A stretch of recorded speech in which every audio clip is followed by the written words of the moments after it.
Good morning. It's Michelle Flood with eXp Realty. So, continuing with our theme on buying a new home and where to start and what you need to do, what steps you need to take. The last time that we talked about what the first thing was that you need to do, and that was to speak to a lender to find out how much home you can afford, if there are any hiccups on your credit report that need to be addressed, and if even when you find out how much you can afford, do you really want to make a payment that is going to be associated with the price of that mortgage that you're going to get? One thing that I did find out when I spoke to my preferred lender, Stacy Van Skank of Van Dyke Mortgage, over the weekend was I had given you guys some wrong information, and I had said with a minimum credit score of 580, you could get an FHA loan. Those guidelines have just changed, and now the minimum score is 620, and then your down payment price is still the same at 3.5%. So let me just explain to you a little bit, because what happens is guidelines change in the mortgage industry every 5 seconds. Well, at least that's how it feels to me, and it does to my friend Stacy, who is the lender. So the information that I got was correct a few months ago, but it has since changed from that 580 to a 620 credit score. So you're going to have to pay for some things, and you'll see these things on your settlement statement.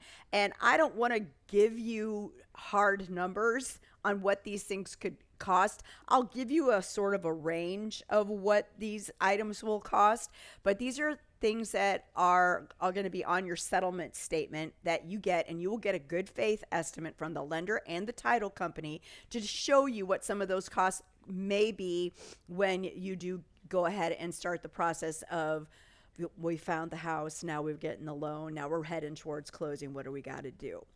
Okay, so we found the house, and the first thing that we're going to do when we've made an offer and it has become accepted by the seller, which, by the way, you're going to need your approval letter from the mortgage company as well to be able to even make the offer. But the first thing that we're going to do once it's been accepted is we're going to get you a home inspection.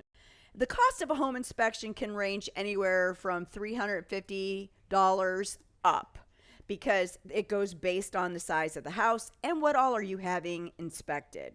So I recommend that you get a 4-point wind mitigation home inspection that makes sure that your roof and your attic has all the straps and tie downs associated with code now, so you can get a cheaper rate on your homeowner's insurance as well. You want your plumbing, your electrical, all of that stuff needs to be inspected, and it should be done in that home inspection.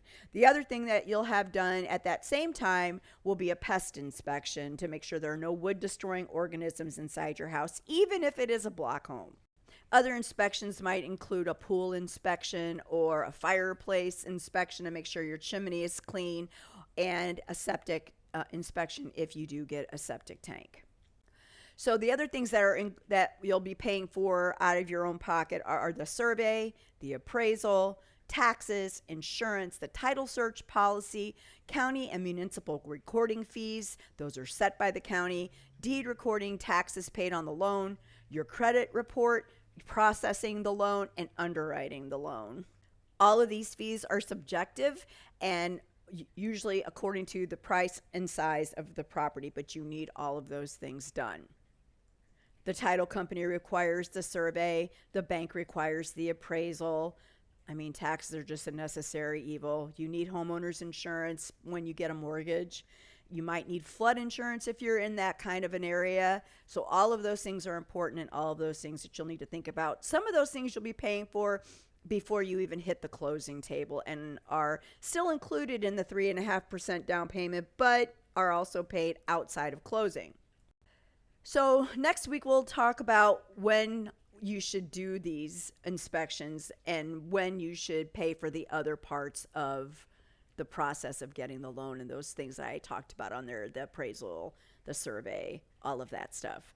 I will link a link in the description of this video that will show you last week's video so that you can see what I said about how to start and who to speak to.